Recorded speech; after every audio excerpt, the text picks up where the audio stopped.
Cloud computing is best defined as a remote hosting of infrastructure and services. There are many different ways cloud computing is offered to the marketplace, such as software as a service or platform as a service. But it is best thought of as outsourcing of infrastructure to a service provider. The goal is to abstract away the complexity of the infrastructure. This includes many infrastructure requirements around availability, maintenance, and recovery.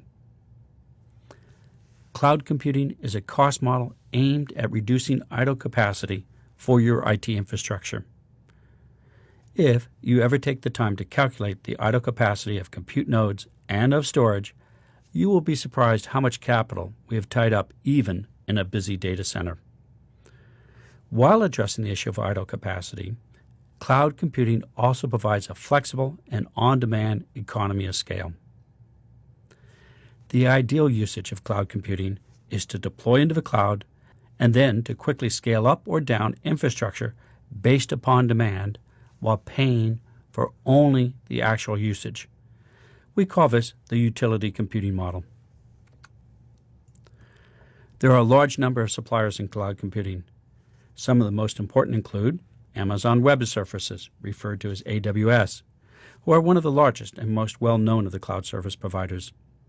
Rackspace, they're a great service provider that's very focused on customer service. And then Google, their cloud service offering is application-oriented. And then you have great companies like Savvis, which is a top-tier, fully custom provider of hosting services.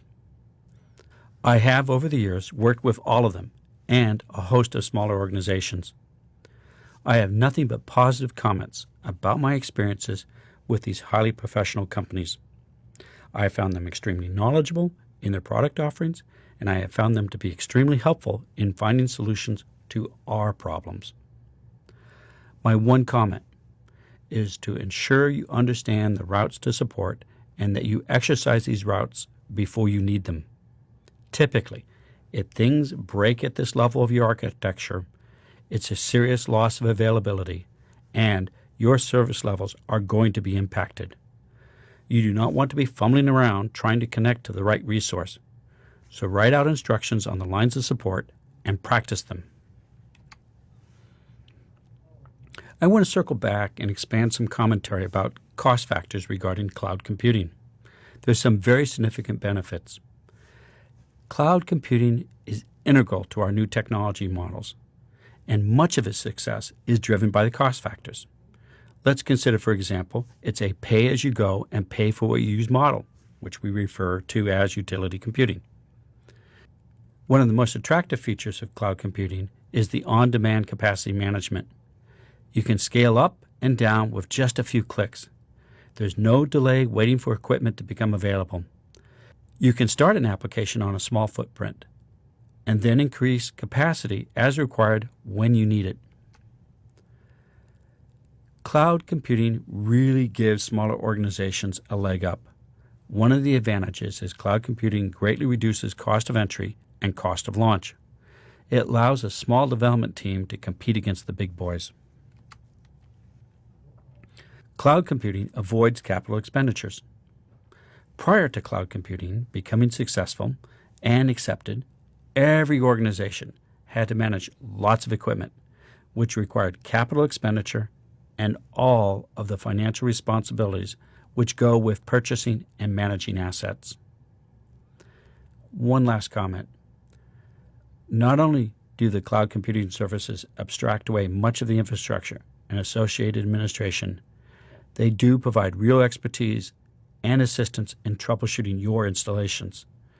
This alone makes cloud computing a very valuable resource. Now, let me add one important comment.